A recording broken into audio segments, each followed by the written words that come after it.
then you'll launch your own token that people can invest in, sort of like they're investing almost in your crypto exchange. And so that was actually one of the ways that FTX victims would reach out to me. They'd be like, hey, I'd been scammed by this guy, and I didn't realize what was going on. And you showed me, you know, sort of like how the whole scheme worked. After the fact, he's like, he's still playing video games, and you're like, can you have the decency to get off the video game and talk to people? So bizarre. It's just so regulated. Like if he was doing this, like Coinbase can't do this. Is that correct? Yeah, Coinbase is much more heavily scrutinized. They actually have to file with the SEC. It's sort of like hard. You kind of have to disprove every single, like there's always a new like health guy telling you that there's some new alternative discovery, whatever. And I was like, this is kind of weird.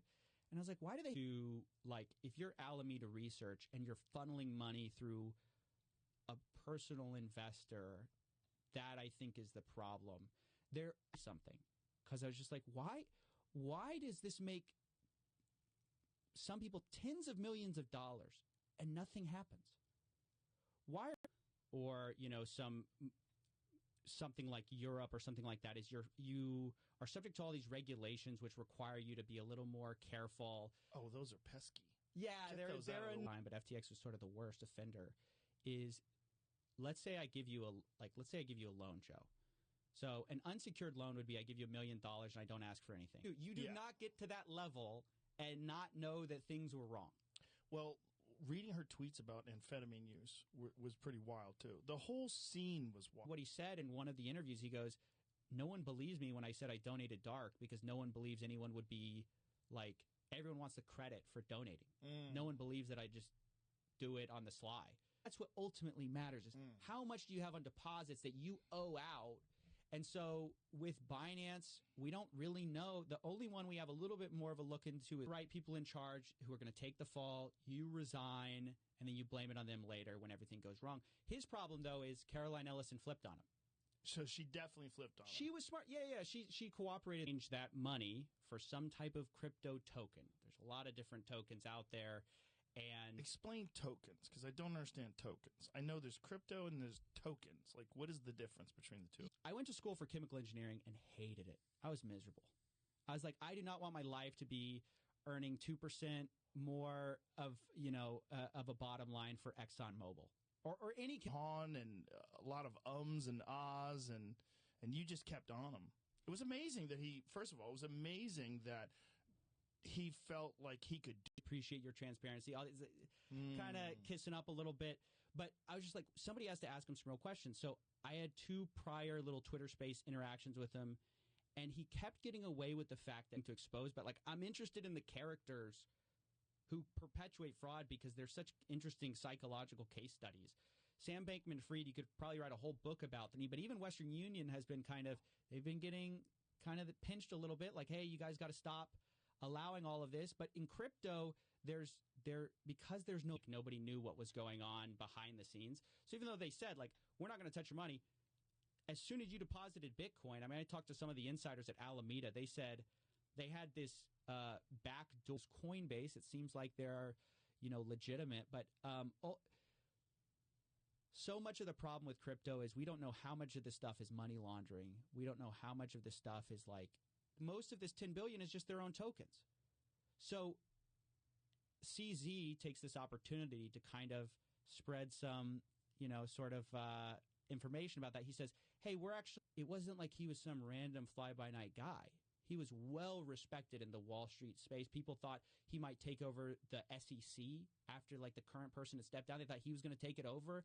Whoa. Like the fact that this guy, he got away with lying so long and perpetuating this image of himself as this generous billionaire. He's sort of the next Warren Buffett, that when everything goes wrong, he'd be afraid of being indicted. Or I don't really understand why he can't go, but he can't go to America.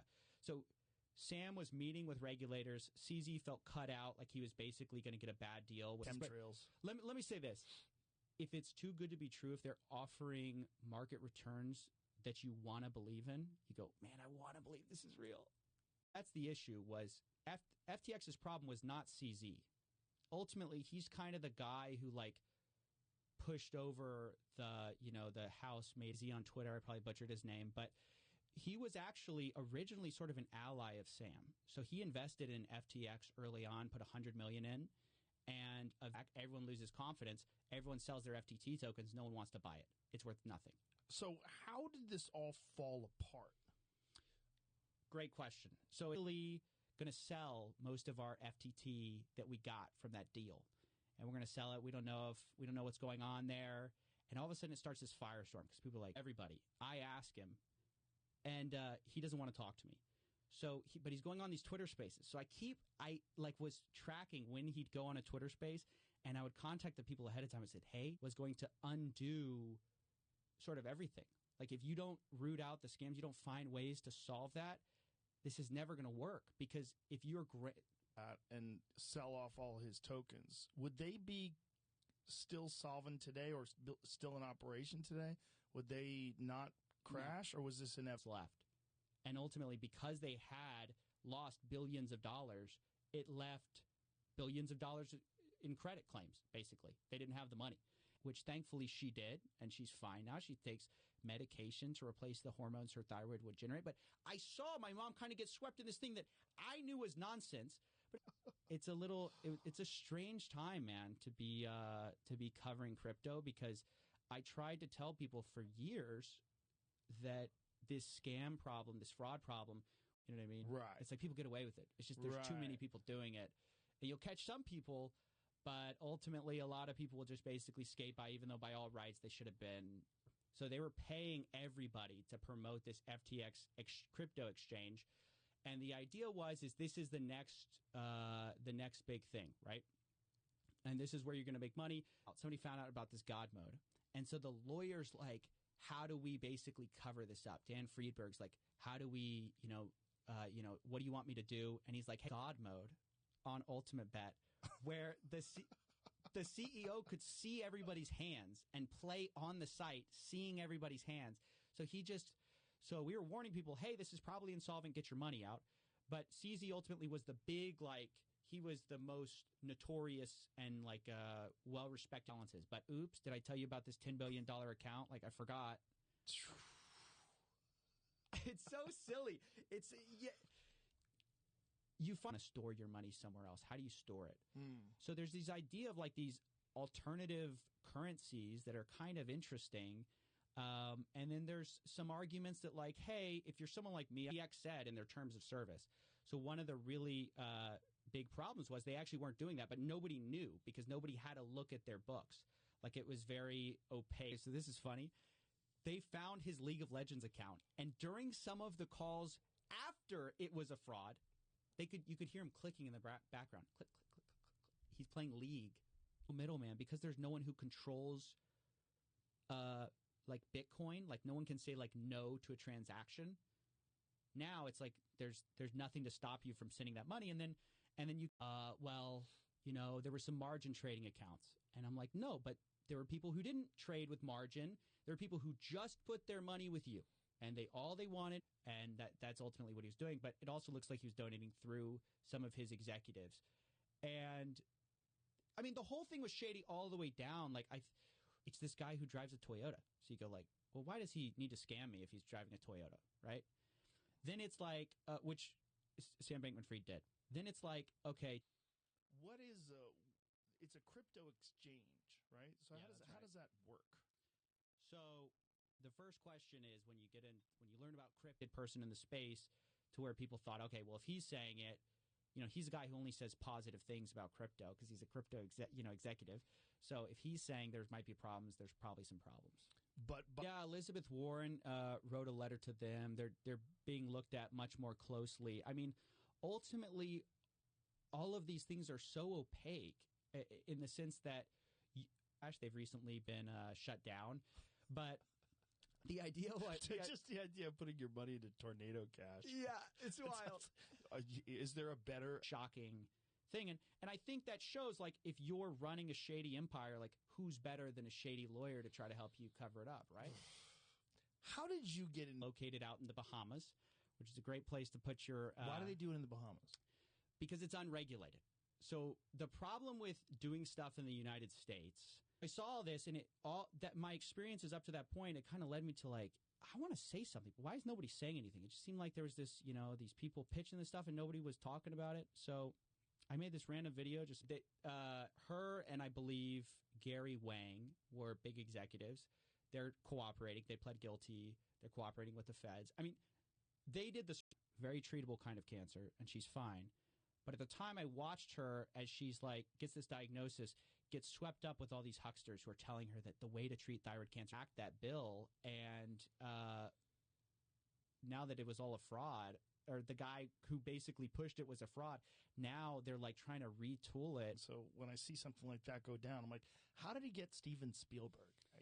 How does someone like a Bernie Madoff or Sam Bankman-Fried, how does he get these people to do this? Never understood how Bernie Madoff got people, because it seems so preposterous. And then I fell for something very similar.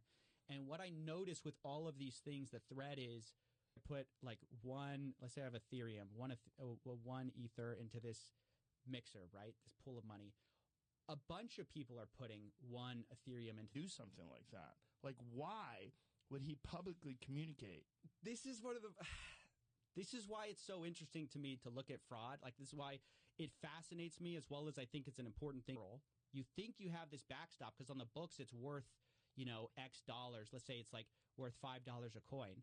But what you're not realizing is the real risk is when FTX can't pay you back, they probably can't pay anyone back. He's one of the leaders at the NASDAQ. I mean, he was one of the go-to guys. And so you thought, well, I invest with Bernie, like I can't lose. It's like almost, betting on the house. Money to a politician on my behalf, you're a straw donor.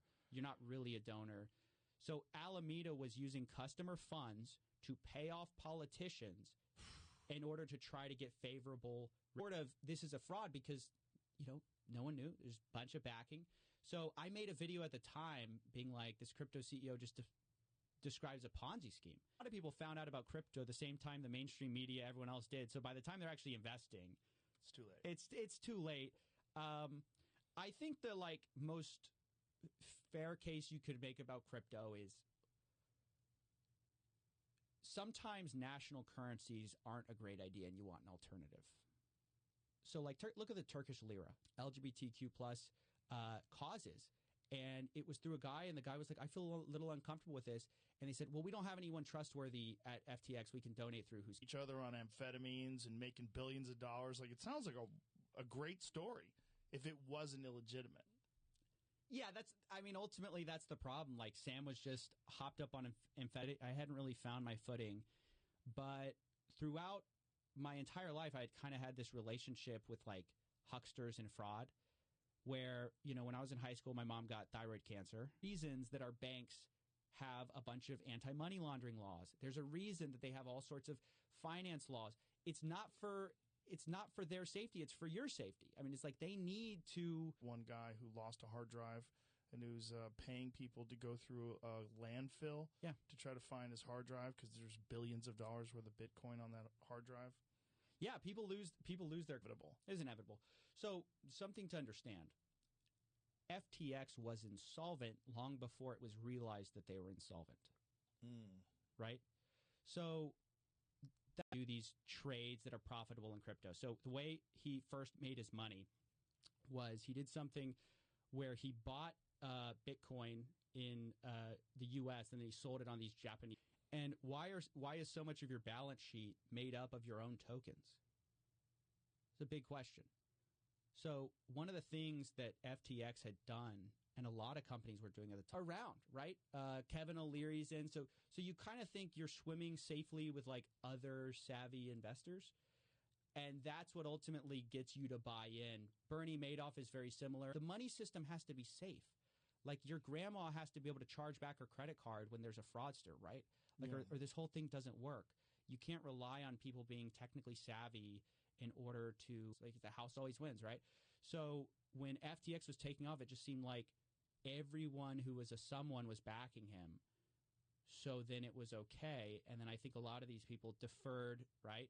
It's all at some address. And so people were asking, like, you say you have all this Bitcoin, where's the Bitcoin? You say you have all this Ethereum, where's the Ethereum? And in the FTX case, how much of it was getting celebrities to endorse the platform? It's huge. This is what I wanted to say. Like, the more I study, I'll have to my feeling is offshore entities should not be.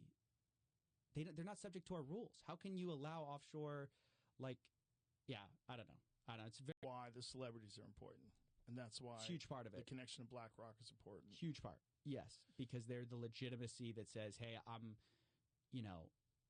you can watch them. These are real people, Joe. You can be just like them. And so I started watching this, and I started like seeing it. I'm like, oh my gosh, this is so interesting. He lost it on the platform. He says the 18 million was on FTX or whatever, and he never got $1 out of it. But that was what the deal was for. Kept making the videos, and ultimately they never did. But I start doing that, and after I cover get rich quick schemes for a while, ultimately going to find out what we're doing here. How many more of these are out there in the world? As big as FTX, and so now it's trying to be sorted out by the guy who literally unraveled Enron, and he says this lawyer goes, it's worse than Enron. There's wire transfer, and it's kind of expensive to do these. Like, you pay all these fees for wire transfers. So the idea is like, okay, well, if you have crypto, those wire fees can go down, and instead of taking maybe a day or something, it'll take like. And she would drink it up because she thought that would make her better. Ultimately, my dad convinced her, like, you got to get the surgery. Like, this ain't gonna fly. You have to ultimately get the surgery. Handle now is they're finding a bunch of campaign finance violations because he was trying to influence politics, U.S. politics. I mean, it's insane how deep, just kind of grifting here. And so, but you'd see him in nice cars, and so I was like, what am I looking at? And then as I'm doing my YouTube show, I'm like, I get fed a bunch. What was the first video? I started as sort of like an interview show, nothing about scams. I had a channel before it. And like one of the first things the guy does is he controls it, but he renounces ownership. He goes, oh, I'm passing it off to some sham director.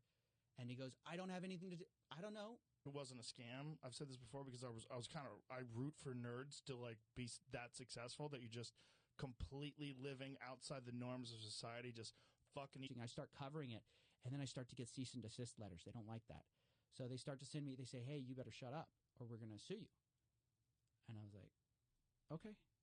I'm not going to stop making these videos. I just give you from this one, you're not okay. Or I might say, hey, like CZ has connections to China. Like maybe that's a problem. Or CZ has connections to here. Maybe that's a big deal. Literally had a $10 billion account that he mislabeled with Alameda Research. Mislabeled? Yeah, he's executives Ryan Salami or something. I think that's his last name.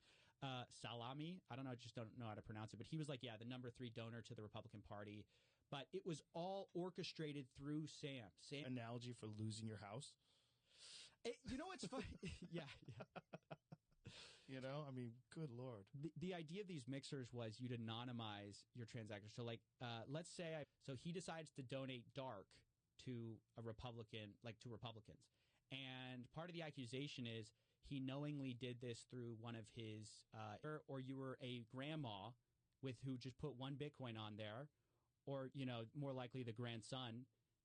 He treated all the accounts the same. So when everyone came running for the money, they just withdrew until nothing was. Lack of regulation and the ability to send peer-to-peer, which means like you and I can just send money to each other directly, no middleman.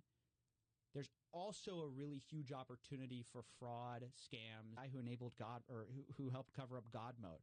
And he's like, well, I don't want to comment on other, people, or it's just like.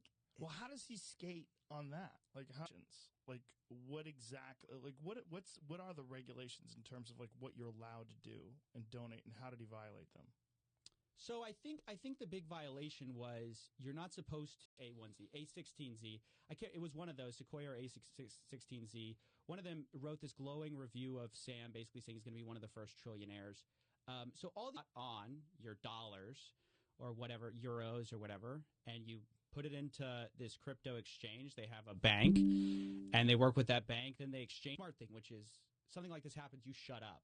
You don't say anything. Right. And then you point at your boss. I mean, that's basically what they did. Oof.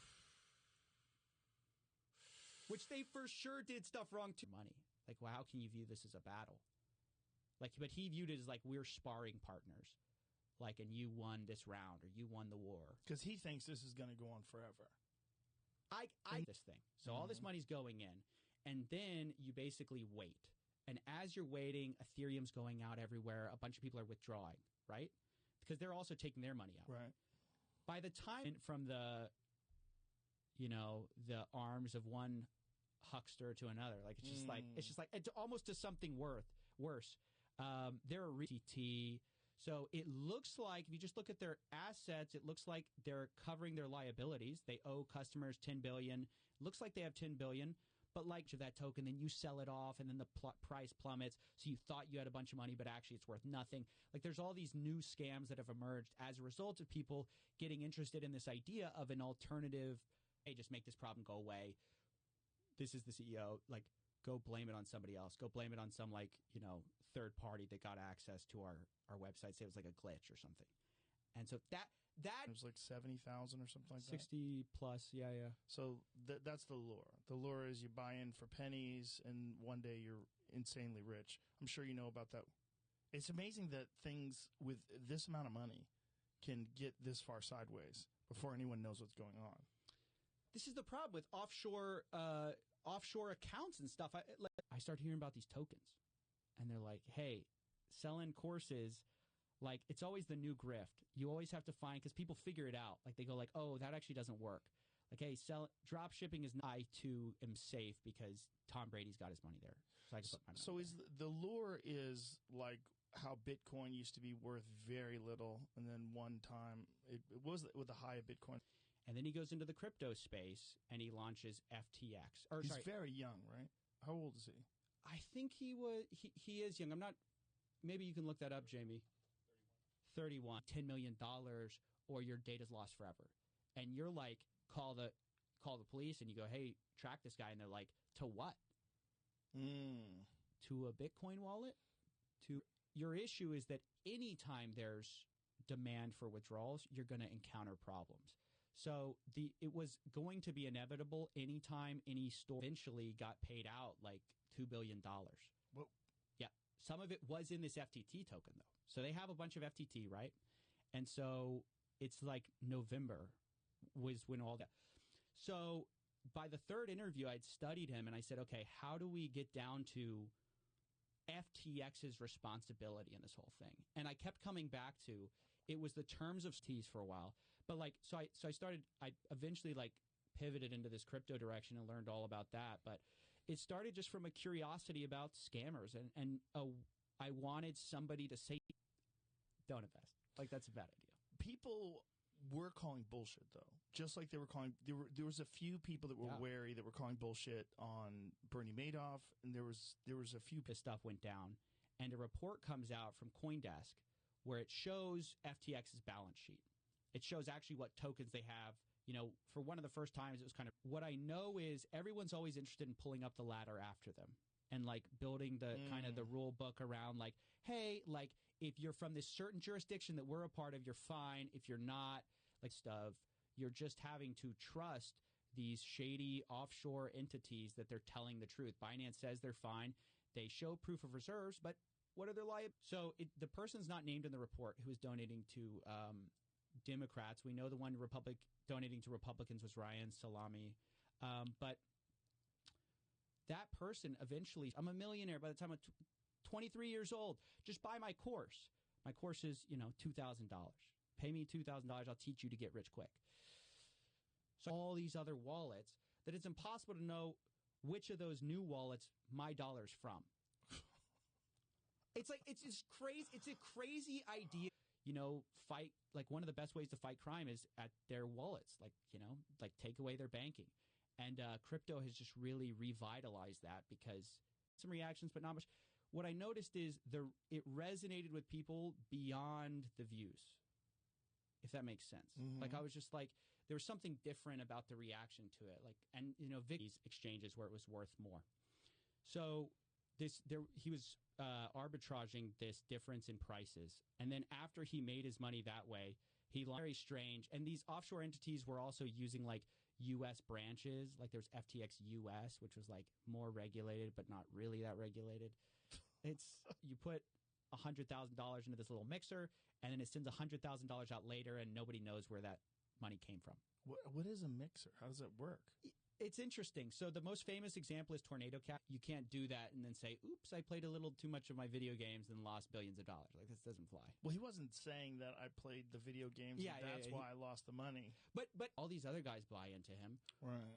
And then they themselves are kind of also looking at each other, being like, well, that guy did it. Like, what? It's the hottest deal. I'm this guy who's going to maximize good in the world. You know, and that was his reason for working all the time. I mean, that's the justification to be hopped up on amphetamines. It's like maximize productivity, maximize human happiness. But like, it was very clear the internal conversations were they knew they were committing fraud. They knew they were doing things wrong. And this idea was, well, no one's going to catch us, right? Nobody's regulators. When he was trying to impose regulations or encourage regulations, how could that have benefited him as opposed to Binance? Like, what could they have possibly done to make it easy? I didn't really know what I was looking at the time. Then I go to college, and all my friends get an MLMs, multi-level marketing, you know, sort of like just like the hey, you're going to get rich. So I was always getting invited to these like get rich seminars. So before, it's like if I send you $1 and then you send that dollar on, we can easily trace that back to me, right? It's like here. But if I send $1 to you and everyone's sending you $1, and then you're sending $1 to all involved in what you do. It's a weird thing. So when did you start your YouTube channel? So I started it a few years ago, 2018, 2019. I lied my way into it. I can sort of lie my way out of it. And this is what he did. So prior to this, I'd interviewed him twice before, and I had kind of gotten hamstrung with he's just so good at dodging stuff. So if you default on that loan, I'm out $1 million. Another way is I ask for, okay, I'll take some equity in the studio if something goes wrong, right? So I cover my butt if you default on it. Now, bizarre that so many people got duped, and I felt the same way about Bernie Madoff. You know, I'm not a financially aware person. I'm not into the market. I don't follow these things. And basically, like, you know, shell games where you're hiding the money. Yeah. You're saying, oh, invest in this. This is going to become valuable later, but you actually own a bunch.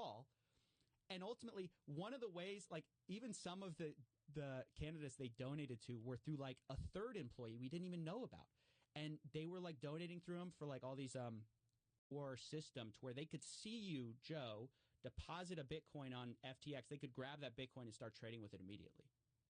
Wow!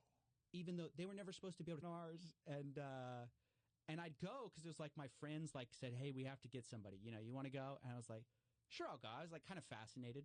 And you'd see these guys, you know, senator's office reached out to me. They're like, what do you think about this? And I was like, I don't know, man. You guys have to, this is y'all's thing to figure out. Ultimately, y'all, I mean, so it's like things are good for now. Yeah. You don't know. That was the problem with the FTX. Like, they had hidden all their numbers. Like, Sam he blamed all the wrongdoing of FTX on Alameda Research. And he said, I don't control Alameda Research. Even though he was the owner, he's no longer calling that a fraud early. I have a buddy of mine. He goes by Dirty Bubble Media on Twitter. He's like one of the Anon Twitter accounts. He was calling it a fraud to their other friends. They're all saying it's okay. Let me put money in. And it's just a huge case study that just because other people I used to play like a variant of League. So I know it's fun, but it's not like fun to the point. Look, this guy's whole thing was like, I'm this effective altruist arc where it's like you can donate through super PACs, political action committees, and you can donate as much as you want, and you don't have to be, your name has to appear nowhere. And so that's actually, tokens like is the individual, you can think of currency, right? So it's like the individual. So Bitcoin is, you have Bitcoin, then you have, it's one